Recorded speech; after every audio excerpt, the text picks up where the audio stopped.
আমরা আবার এই যে নৌকা উঠবো নতুন করে, একটু হেঁটে আসলাম কিছুক্ষণ। কি অবস্থা দেখেন। পাহাড় পাওয়া তো অনেক কষ্টসাধ্য ব্যাপার স্যাপার, কষ্ট করে আসলাম।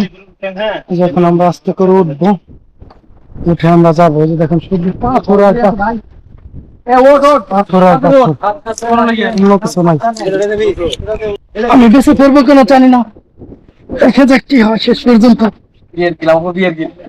দেখি দেখি, এই help me, help me, wow, thank you thank you.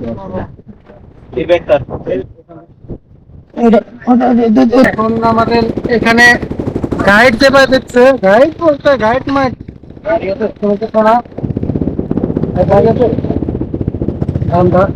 দেখুন পাহাড় গুলো কি পাবে, কি বাবা। এখন আমরা যাবো হচ্ছে পাথরের, মানে নদীর ভিতর থেকে পাথর আর পাথর, পাথরের ভিতর দিয়ে আমরা যাবো। পাথর নদী, কি নদী জানি বলে এটা নয়ন? হাঙ্গু নদী। হাঙ্গু নদীর ভিতর দিয়ে আমরা যাচ্ছি। পাথর নিয়ে বাবা, কত বড় বড় পাথর দেখেন আপনারা, মানে ক্যামেরায় মনে হচ্ছে এটা ছোট, কমপক্ষে মনে করেন যে এক একটা পাথর 10 টন ওজন হবে।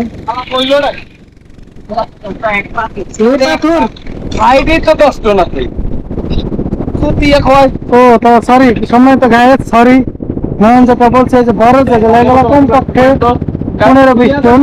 হ্যাঁ, আর এইটা 10-15 টন হবে। আর এগুলো পাথরের তো আসলে বেশি অনেক ওজন, আমার এক্সপিরিয়েন্স কম। এই যে দেখেন কি অবস্থা, পাথর নদী, মানে কত অভিজ্ঞতা সম্পন্ন লোক হলে এখান থেকে যাওয়া যায়।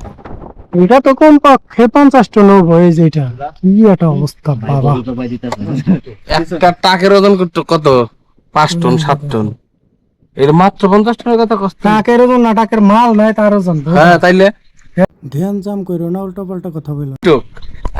এটাই আছে কমপক্ষে 3 টন। কোনটা এটা? 3 টন সমান সমান কত কেজি? 27 টনে, মানে 27 মনে 1 টন, ঠিক আছে? তাহলে 3 টন করলি না, 3 টনে 3-5-75 আর 3-3-9, তাহলে কত হলো? 83 মন। ওরে শালার, মাত্র 83 মন মাত্র। আর এই পাথরগুলোর ওজন এরা তো এই পাথর তো কমপক্ষে আমার মনে হয় যে 100 টনের কাছাকাছি যাবে। বুঝলেন? ঠিক আছে, এই যে কি একটা অবস্থা রে, নদী আর নদী, তার ভিতরে পাথর আর পাথর, তার ভিতরে পানি আর পানি, তার উপরে আমরা ভাসতেছি। যে কিভাবে দেখেন, একবারে অভিজ্ঞতা সম্পন্ন লোক না হলে এখান থেকে ট্রলার চালানো সম্ভব না।